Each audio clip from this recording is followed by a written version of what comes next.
पढ़ाई करना होता है उसी वक्त हम लोग गलती कर देते हैं कि हम शुरू में ही नहीं पढ़ते हैं, जबकि हम लोगों को शुरू में ही पढ़ना चाहिए। लास्ट में रिवीजन करने का टाइम होता है, लेकिन हम लोग रिवीजन करने की जगह वहाँ पे रटना शुरू कर देते हैं, जबकि हम लोगों को पढ़ना शुरू चाहिए और लास्ट में रिवीजन कर लेना चाहिए उसका, ताकि हम लोगों को वो अच्छी तरह से याद हो जाए।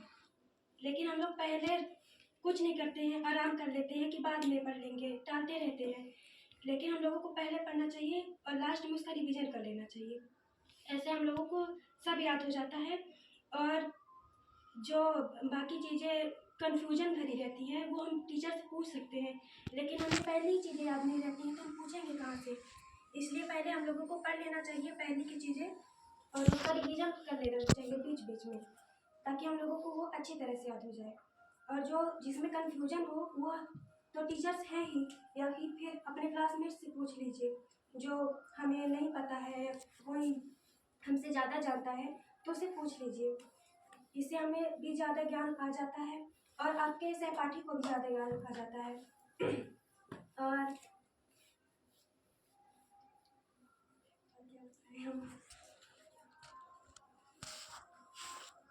तो थोड़ा सिलेबस होता है, 11th और 12th में बहुत सारी सिलेबस आ जाती हैं।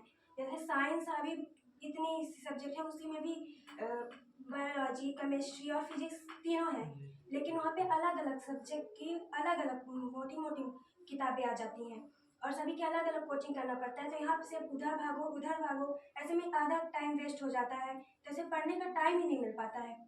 इसलिए हमें खुद से भी उसका रिवीजन पहले से कर लेना चाहिए, आगे का देख भी लेना चाहिए, और जो पढ़ाया जा चुका है उसको तो रिवीजन कर ही लेना चाहिए, और जो पढ़ाना है उससे आगे भी पढ़ लेना चाहिए, और जो पढ़ाया जा रहा है उसको आके रिवीजन करना है। जो पिछली चीज़ें हैं पढ़ाई जा चुकी हैं उनको पहले आके उसको अच्छे से नोट्स बनाना है, या फिर हो सके तो वहीं पे बना ले, क्योंकि घर में लिखने का टाइम नहीं रहता है वहाँ पे, इसलिए वहाँ पे पहले ही बना ले, उसको आके यहाँ पे घर में रिवीजन करना है और आगे के 15 मिनट देख लेना है, ताकि हमें जो आगे पढ़ाया जाएगा वो अच्छे तरह से समझ में आ जाए। और जो नहीं समझ में आ रहा है तो बिना हिचक के खड़े होकर पूछना चाहिए। ये हमारे अंदर नहीं है, मतलब कि हम खड़े होकर पूछ नहीं पाते हैं, लेकिन आप लोगों को पूछना चाहिए, क्योंकि इससे आपके अंदर वो हमेशा कंफ्यूजन रहेगा कि ये कैसे हुआ, ये कैसे हुआ, तो ये आपको पूछना चाहिए।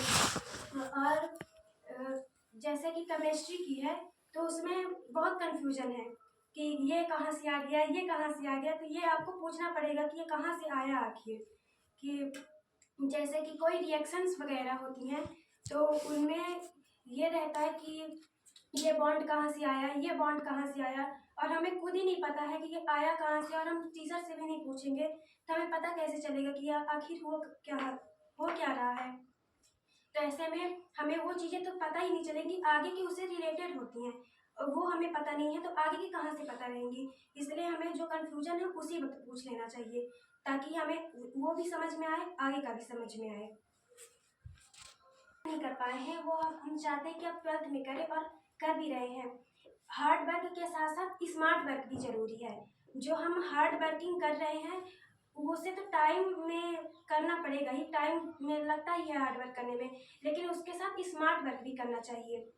हमें तो छोटी छोटी नोट्स बना लेना चाहिए हर चीज़ के, जो बड़ी बड़ी पैराग्राफ वगैरह होती हैं उनको छोटे छोटे पॉइंट वगैरह में लिख लेना चाहिए, ताकि हम एक नज़र उसको देखें तो हमें पूरा पैराग्राफ याद हो जाए कि ये इस पूरे पैराग्राफ में है क्या। ये मतलब कि जैसे बहुत सारी एक ही पैराग्राफ में बहुत सारी चीज़ें होती हैं, लेकिन वन पॉइंट कोई 2-3 ही लाइन होती हैं, तो वही 2-3 लाइनों को हमें नोट कर लेना चाहिए, ताकि हम पेपर के वक्त उन सभी को पढ़ लें एक बार, तो हमें वो पूरा पैराग्राफ ही समझ में आ जाए कि इसमें आखिर लिखना क्या है। और पेपर के वक्त हम ये क्या गलती कर देते हैं कि क्वेश्चन पूछता है 2 या 1 नंबर का और हम उसको इतना बढ़ा चढ़ा कर लिख देते हैं 4 नंबर का, जैसे कि हम लोग रट लेते हैं। और हम लोगों को वो चीज़ समझ लेना चाहिए कि इसमें ये पूछा है तो हमें इतने शब्दों में इतने समय में ही कर लेना चाहिए, और हम इतना बढ़ा चढ़ा कर लिख देते हैं कि हमें लास्ट में टाइम ही नहीं मिल पाता है, कि आखिरी के बड़े बड़े क्वेश्चन फिर हम लोगों के छूट जाते हैं। हमें उन्हीं क्वेश्चन को जो 1 या 2 नंबर के होते हैं उनमें लिमिट्स लिखे होते हैं, तो उन्हीं के अकॉर्डिंग ही करना चाहिए। जैसे कि 2 नंबर के क्वेश्चन है, उसमें 3 या 4 लाइन से ज़्यादा नहीं लिखना चाहिए, नहीं तो आपका वहीं पे टाइम वेस्ट हो जाएगा। तो लास्ट में आप लिखेंगे क्या? और लास्ट में जैसे कि 4 या 5 नंबर के क्वेश्चन, अब तो ज़्यादातर 5 क्वेश्चन नंबर के नहीं आते हैं, 4 ही नंबर के आते हैं। तो 4 नंबर में आपको 8 या 10 लाइन तो ज़रूर ही लिखना चाहिए, नहीं तो आपको उतने नंबर नहीं मिल पाते हैं। और जैसा क्वेश्चन पूछ रहा है उसी के अकॉर्डिंग ही लिखना चाहिए, नहीं तो आप मान लीजिए बहुत ही बड़ा क्वेश्चन लिख रहे हैं लेकिन उस क्वेश्चन का वो आंसर मैच नहीं कर रहा है तो आपको नंबर नहीं मिलेगा। ऐसे इंग्लिश में जैसा होता है कि उसमें जो क्वेश्चन रहता है तो बच्चे समझ ही नहीं पाते कि इसमें आखिर लिखना क्या है, जैसे याद करते हैं और उसके अकॉर्डिंग क्वेश्चन नहीं आता, उसमें कुछ चेंज कर देते हैं। लेकिन अगर घर में आकर चेक करें तो वही क्वेश्चन रहता है, बस उसको घुमा फिरा कर वही क्वेश्चन बना दिया जाता है, तो बच्चे लिख नहीं पाते हैं। तो आपको ऐसा क्या करना है कि उस चैप्टर से जो रिलेटेड क्वेश्चन है आपको उसकी पूरी समरी पढ़ लेनी है, और जब आपको समरी पता चल जाएगी तो आपको पता रहेगा कि आखिर क्वेश्चन क्या है और हमें करना क्या है। अगर आपको क्वेश्चन नहीं भी पता है तो आप उस चैप्टर से कोई छोटी सी समरी बनाकर उसमें लिख दीजिए, आपको ना पूरा नंबर मिले लेकिन अगर 3 नंबर का है तो उसमें 2 या 1 नंबर तो जरूर ही मिलेगा। इससे आप लोगों का जो आप सोचते हैं कि मेरा नंबर कम होगा तो वही वहाँ पे कवर हो जाएगा। अगर आपके 90 नंबर आने हैं और आपने सोच लिया कि ये मुझसे क्वेश्चन नहीं आ रहा है तो आपके वहाँ पे कम लगेगा कि मेरा तो कम हो जाएगा। लेकिन अगर वही क्वेश्चन आप बना के लिख दें या समरी वगैरह वहाँ पे कुछ लिख दें तो आपके एक एक नंबर वहाँ पे कवर हो जाते हैं। तो अगर आपने गोल बनाया है 90 का और आपको सब नहीं पता चल रहा है कि होगा या नहीं होगा तो वो कवर कर लेता है और आपका 90 जरूर आएगा। ऐसे ही केमिस्ट्री में जैसे होता है तो केमिस्ट्री में आप ये नहीं कर सकते हैं क्योंकि उसमें जो मेन पॉइंट रहता है आपको वही लिखना पड़ता है। अगर आपने कुछ और लिखा है तो आपको उसमें एक भी नंबर नहीं दिया जाएगा, भले ही आपने सब चीज़ सही लिखा है लेकिन उस क्वेश्चन का आंसर मैच नहीं कर रहा है तो आपको एक भी नंबर नहीं दिया जाएगा। ऐसे फिजिक्स में क्या होता है कि बच्चे न्यूमेरिकल छोड़ देते हैं, जबकि न्यूमेरिकल ज़्यादा इम्पोर्टेंट होता है, क्योंकि अगर कम्पिटेटिव एग्जाम में अगर हम कहीं बैठेंगे तो वहाँ पे न्यूमेरिकल आएंगे, डेरिवेशन तो आएंगे नहीं। और हम लोग ज़्यादा क्या कर लेते हैं कि डेरिवेशन पढ़ लेते हैं, और डेरिवेशन के चक्कर में जो न्यूमेरिकल छोटे छोटे होते हैं वो हमारा टाइम कवर करेंगे, लेकिन उनको छोड़ देते हैं, वो बड़े बड़े क्वेश्चन डेरिवेशन कर लेते हैं तो लास्ट के क्वेश्चन उसमें भी छूट जाते हैं। तो हमको वो जो न्यूमेरिकल हैं उनको एक बार देख लेना चाहिए कि आखिर करना क्या है, और हम लोग छोड़ देते हैं न्यूमेरिकल कि हमसे आएगा ही नहीं। ये 11th और 12th की बात है। अभी आप 10th में हैं तो 10th में ये न्यूमेरिकल वगैरह ज़्यादा नहीं आते हैं, लेकिन साइंस में 1-2 क्वेश्चन जरूर आता है, लास्ट के क्वेश्चन लेंस वगैरह से। तो 11th और 12th में जरूर आते हैं न्यूमेरिकल, तो आप लोग 11th और 12th में ध्यान रखिएगा कि जो न्यूमेरिकल वगैरह होते हैं उनको ज़रूर पढ़िए, क्योंकि न्यूमेरिकल अगर नहीं पढ़ेंगे तो आपको डेरिवेशन का ही फॉर्मूला याद नहीं रहेगा कि उसमें आखिर ये आया कहाँ से। अगर आपको डेरिवेशन नहीं याद है मान लीजिए तो आप न्यूमेरिकल पढ़ सकते हैं, न्यूमेरिकल आपका टाइम बचा देता है जबकि डेरिवेशन नहीं बचा पाता है। अब वो इसमें डेरिवेशन में क्या होता है, आप उसमें हिंदी नहीं लिखेंगे तो आपके पूरे नंबर कटेंगे, चाहे आपने सही किया हो या ना किया हो, आपके नंबर कटने पक्के हैं। और उसमें डायग्राम का रोल बहुत ज़्यादा होता है। अगर आपने डायग्राम गलत बनाया है तो आपको नंबर नहीं दिए जाएंगे। और यहाँ पे बच्चा क्या सोचता है कि मैंने डायग्राम ही बस तो नहीं बनाया है, मेरा पूरा नंबर मिलेगा। ऐसा भी मेरे साथ हुआ है 12th में। अभी क्वार्टरली एग्जाम हुए हैं, आप सभी को तो पता ही है। तो क्वार्टरली में ऐसा हुआ कि मैंने सभी के डायग्राम नहीं बनाए, तो उसी में से सारे मार्क्स कट गए और मुझे लगा कि हो गया 1 या 2 मार्क्स कटेंगे, इससे क्या बड़ा फर्क पड़ेगा।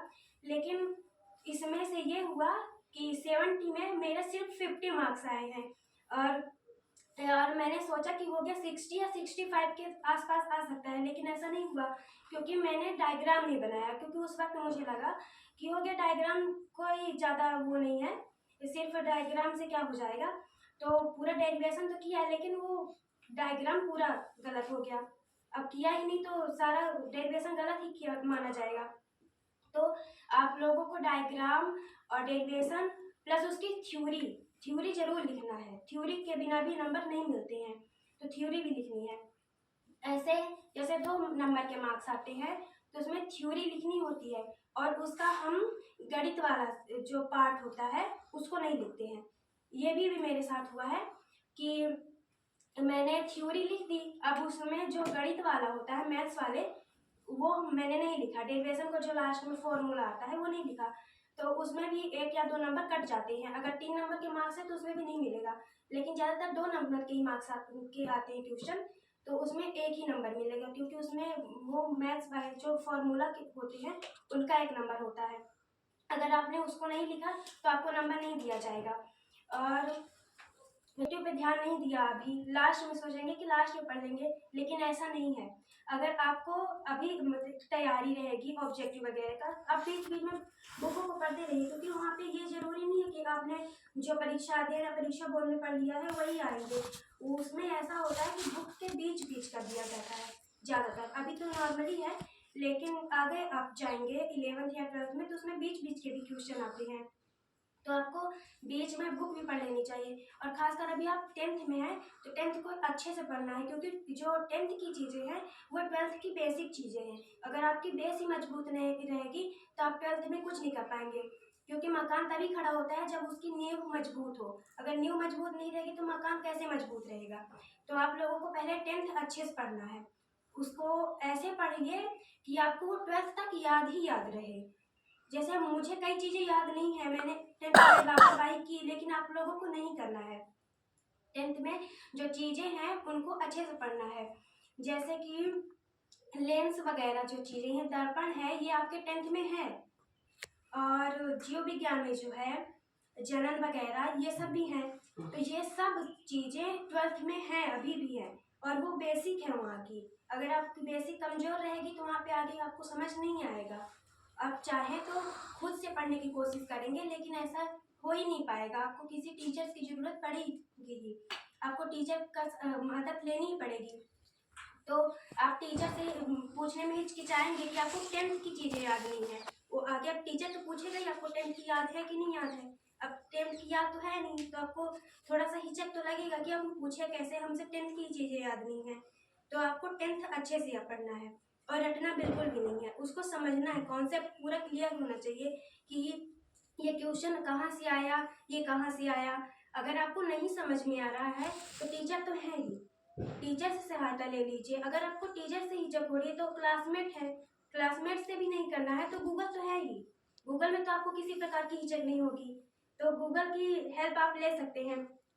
और फिजिक्स वगैरह जो ये सब्जेक्ट होती हैं ये माइंड के हिसाब से होती हैं कि आपके माइंड मजबूत हो सके। अगर आपने ये छोड़ दिया कि ये इसको रट लेंगे तो ये रटा नहीं जा सकता है, उसको आपको समझना ही पड़ेगा। आपको इतनी बड़ी बड़ी डेरिवेशन होती हैं जो वगैरह ये डेरिवेशन, वो आपसे रटा नहीं जा सकता है। आप एक रटेंगे अगला वाला भूल जाएगा, अगला वाला याद करेंगे फिर पिछला वाला भूल जाएगा, ऐसा आपका टाइम वेस्ट हो जाएगा। तो आप लोगों को ऐसा करना है कि उसको अच्छे से रिवीजन करते रहना है और रटने की कोशिश नहीं करनी है। अगर कहीं पे कुछ समझ नहीं आ रहा है तो आपको ये उसको पता करना है कि ये आखिर कहाँ से आ रहा है, तो उसको पता करना है और टीचर से हेल्प लेनी ही है। तो इस तरह आप अपने टीचर से, क्लासमेट से, गूगल से, कहीं से भी हेल्प लेकर पूरा अपना कॉन्सेप्ट क्लियर करके ही क्वेश्चन याद करिए। आप लोगों के पास थोड़ा सा समय है तो आप 10th में थोड़ा सा मदद की मेहनत कर लीजिए, क्योंकि मेरे और भी मार्क्स आ सकते थे। मैंने यहाँ पे गलती कर दी कि मैंने हार्ड वर्क नहीं किया, सिर्फ स्मार्ट वर्क करने की कोशिश की, लेकिन स्मार्ट वर्क के साथ हार्ड वर्क करना जरूरी था। इसलिए अगर आप स्मार्ट वर्क कर रहे हैं तो हार्ड वर्क भी करिए, और अगर हार्ड वर्क कर रहे हैं तो उसके साथ स्मार्ट वर्क भी करिए, क्योंकि अगर आप हार्ड वर्क बस करते रह जाएंगे तो स्मार्ट वर्क की भी ज़रूरत तो पड़ेगी ही आपको आगे, अगर परसेंटेज बढ़ानी है तो।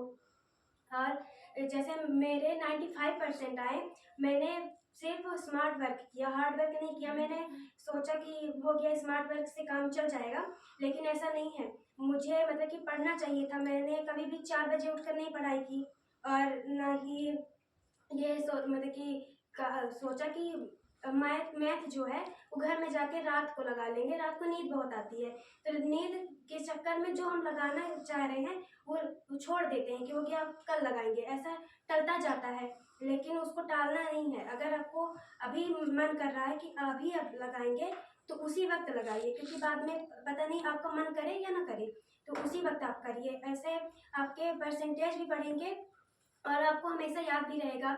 अगर आपको भूल भी रहा है तो बीच बीच में उसका रिवीजन करते रहिए, इससे आपके परसेंटेज और बढ़ जाएंगे। ऐसे मैंने नहीं किया इसलिए मेरे थोड़े कम रह गए, लेकिन आप लोगों को करना चाहिए। आपको स्मार्ट वर्क भी करना है, हार्ड वर्क भी करना है, और टाइम का मैनेजमेंट तो पक्का ही करना है, क्योंकि टाइम अगर नहीं रहेगा तो आप कुछ नहीं कर पाएंगे। यहाँ पे स्कूल में आप ऐसे गपशप में समय वेस्ट कर देते हैं, तो वहाँ पे आप अपने सहपाठियों से, क्लासमेट से ये पूछिए कि ये क्वेश्चन कहाँ से आया, ये इसका आंसर ये वाला क्वेश्चन बनता है कि नहीं बनता है।